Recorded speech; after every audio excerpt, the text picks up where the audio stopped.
Medak MLA Mynampally Rohit Rao సహకారంతో గ్రామాభివృద్ధికి శ్రీకారం చుట్టామని గ్రామ సర్పంచ్ నాతి అంజమ్మ లక్ష్మగౌడ్ అన్నారు. గ్రామానికి సంబంధించి మహిళా సమైక్య భవనానికి 10 లక్షలు, సీసీ రోడ్డుకు 6 లక్షలు, స్కూల్ డ్రైనేజీకి సంబంధించి 3 లక్షల రూపాయలు మంజూరు చేయడం జరిగిందన్నారు. గ్రామానికి నిధులు కేటాయించి గ్రామాభివృద్ధికి సహకరిస్తున్న మెదక్ ఎమ్మెల్యే మైనంపల్లి రోహిత్ కు గ్రామ ప్రజల తరపున ధన్యవాదాలు తెలియజేశారు. ఈ కార్యక్రమంలో తాజా మాజీ ఎంపీపీ దేశెట్టి సిద్దిరాములు, దేశెట్టి లింగం, మద్దికుంట శ్రీనివాస్, అంజాగౌడ్, గ్రామస్తులు తదితరులు పాల్గొన్నారు.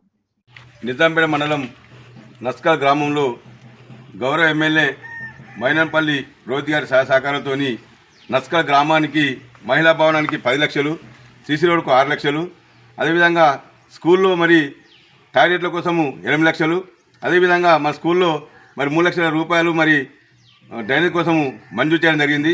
దీనికి గాను మా గౌరవ ఎమ్మెల్యే మైనంపల్లి రోహిత్ గారు, హనుమంతన్న గారు మా యొక్క మండలాన్ని ప్రత్యేక దృష్టిలో చూసుకొని మరి అనేకమైనటువంటి అభివృద్ధి కార్యక్రమాలకు శ్రీకారం చుడుతున్నారు. మండలము అభివృద్ధి లక్ష్యంగా మా గౌరవ ఎమ్మెల్యే గారు నిరంతరం కృషి చేస్తున్నారు. కాబట్టి వారికి మేము మా గ్రామ తరపున ఎల్లవేళ రుణపడి ఉంటామని తెలుస్తున్నారు.